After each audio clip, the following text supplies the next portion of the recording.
طبعا الكسره اللي انتوا شايفينها دي عشان في وعرايه هنا فبتكسر عندها، المايه مريحه خالص زي ما حضراتكم شايفين.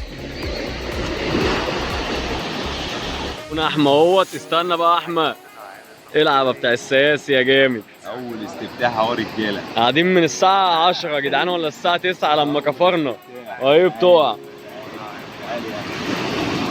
اكلت معاك على ايه ولا انت بتحدف عليا يا احمد؟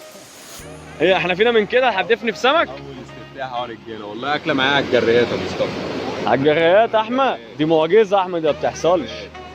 انا فوير بياكل معايا على الجريات اهو. اول استفتاح ان شاء الله، كل سنه وانتم طيبين.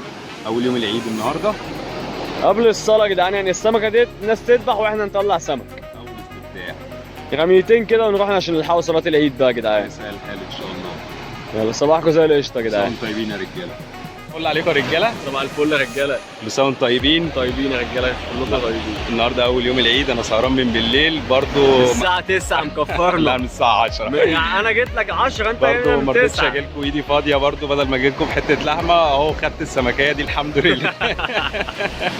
مصطفى ما جابش ديلها برضو. ديلا مين ده؟ انا ما شفتش حتى قفاها عشان انا قلت لكم ان الريح الشرقي والجنوب الشرقي ده صعب الصيد فيه، بيبقى صعب واحد. ايه، ما حدش يصطاد يا جدعان. بيعوا العده كل ده كل سنه والله. وانتم طيبين. اوريكم بقى حاله البحر، يلا بينا. هو هدي عم بالليل. دي حاله البحر اهو يا رجاله.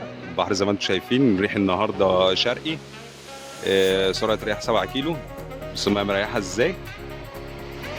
طبعا السمكه موسعه جوه جامد قوي، و يعني الصيادين اللي نزلوا برضو كلها وحايد، حاجه ضعيفه جدا. اول يوم العيد اهو النهارده، بتوريكم برضو حاله البحر عشان اللي عايز ينزل. ربنا يسهل الحال. برضو هنزل بالليل برضو ان شاء الله وبصور لكم الحال. كل سنه وانتم طيبين يا رجاله. احلى صباح عليكم، ارقى ابيض ان شاء الله.